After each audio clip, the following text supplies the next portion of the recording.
know where to start when there's just so much shystery that's come to light these days. Of course, none of it is new. It's just that more people have become aware of the issues. As part of Obama's economic policy, he wants to charge a windfall tax to the oil companies. As I'm sure he thoroughly researched the issue before pooping out the idea, I can only wonder why he forgot to mention that from 1992 to 2006, the oil industry earned profits of $900 billion. Of course, they also spent $1.2 trillion on exploration and development, so let's shove that oversight under the rug.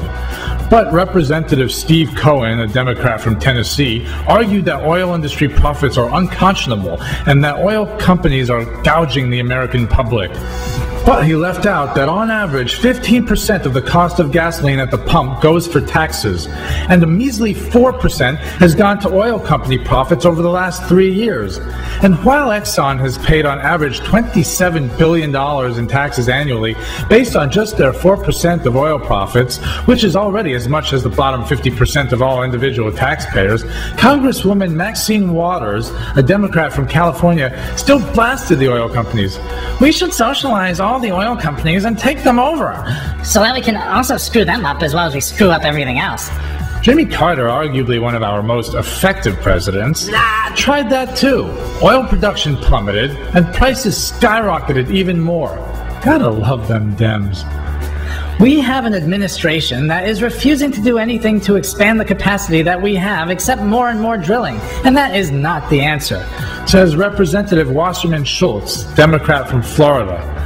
So, the claim is that increasing refinery capacity would add more product to the market and would help bring gas prices down. But Democrats argue that oil companies have been reluctant to invest in refinery capacity, which is suggestive of price fixing. Price fixing? The refiners are frickin' broke, idiot. Does she even realize that the refiners have actually been losing money hand over fist with oil prices skyrocketing? Someone's price fixing all right, but it's certainly not the refiners.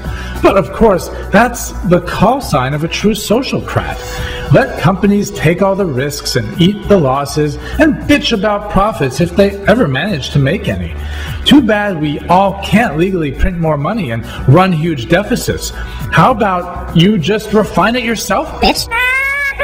And how about dropping that 15% gas tax? No way. If 4% in profits goes to the oil companies, and Exxon alone pays $27 billion in taxes a year, given a 32% tax rate, that means Exxon's oil drilling has added over $343 billion annually to the Treasury in taxes. Where's that story? What's the government doing with that money, you wonder? Spending it on more working groups designed to avoid drilling for oil? Like using ethanol instead? What morons! Google ethanol on the internet and you'll wonder how any idiot didn't know what the repercussions would be. But the hard-working American media did what they were told to do. They made really cool commercials and wrote glowing articles about our exciting ethanol future. Why drill when we can drive what we eat and it grows back every year? And what to feed the starving kids in third world countries, not to mention here at home? Let them just eat crack. Did I say that out loud? That's not politically correct. Our mentality is just classic.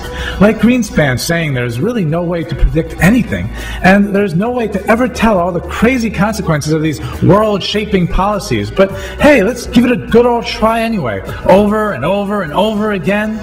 Political huffing and puffing and creating stupid policies makes our constituents think we're earning our inflation-proof salaries. The politicians blaming the oil companies for lying and cheating, about what I have no idea, but they provide no evidence whatsoever. I can't say that there's evidence that you are manipulating the price, but I believe that you probably are. Again, that's from Representative Wasserman Schultz. Maybe the problem is trying to legislate more oil without drilling. Repeated bank bailouts without any real recourse, spewing out cheap credit, and killing the dollar in the process? Oh no, we're broke, help us, Federal Reserve! Bam! You're broke! We own you! And your little dog too! We own everything! Hey, you need a loan? We give you a good bargain, especially with high interest credit card. If you think prices are high now, just you wait until we're out of the recession, when people suddenly find they have a little extra money to spend on more stuff like, say, food, energy, and precious metals. Oh, and hell, the new iPhone too. Of course, you'll probably be buying it all back from the big banks who used all the free Fed money to buy it up first on the cheap. Gotta save the system, right? Put out a trough for the hungry, and suddenly out of the blue, everyone's starving. Elephants first. Crack babies next. No! What a shakedown. It's awesome. And the American people just sit back and take it and take it and take it. Ouch. I'm not saying modern Republicans are any better. The main difference is who pays them off to waste money. They both take big advantage of the Fed's inflationary tactics to hide their expenditures, and the Democrats take it a step further by adding even more taxes to boot. Wow, you're rich. Give it to me, bitch. Ouch. Ron Paul's the only candidate who actually cared to make a difference, but there's no big money in making him look cool. Shut up and pass the remote. Dang, oil prices too expensive to take a trip. Oh well, pass me the 40 and cook me up some pork, bitch. 1923 Germany is practically knocking at our doorstep, and all we care about is what president can make us the most cool-sounding promises, no matter how unrealistic. If we permanently removed all the corruption and leverage from the banking and monetary system, instead of giving the thieves at the Fed even more power and reducing the government and its spending by 75%, there would be no need for all this Democrat and Republican shite. With the strength of a solid currency, along with free market competition and low taxes, no one would have a problem getting affordable health care or anything else that they need for that matter. Would you believe that the Roman Empire got by through most of its existence with a 5% inheritance tax and a 1% sales tax, which increased slightly in times of war?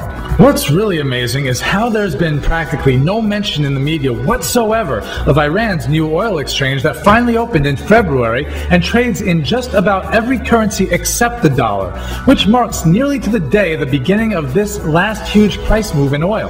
Before this, all the other oil markets were denominated in US dollars, but don't worry, they'll take care of that soon enough. Whether we do it ourselves or have, Israel do it for us, we've got to set those Iranians straight. Get rid of their nukes. Shooting live over Iran, coalition bombers are now lined up to take out Iran's nuclear facilities. No, wait, oops, bam, dang, something went wrong. One of them seems to have missed. They seem to have hit something else. What is that? Oh, it looks like some kind of oil exchange. How'd that happen? It's totally awesome. You gotta love it. Next target, the internet. Can't have the people learning about candidates such as Ron Paul. That was a close call.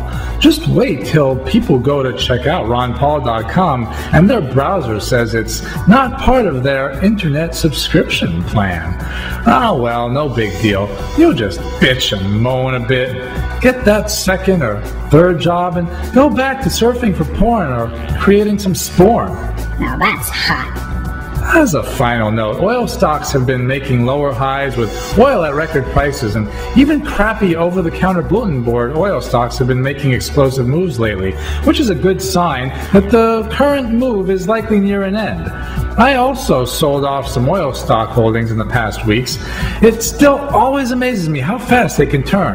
While there's still a slight chance oil may bump around and make some new highs around the $150 a barrel level, I think it's done for now. But watch out once we come out of the recession.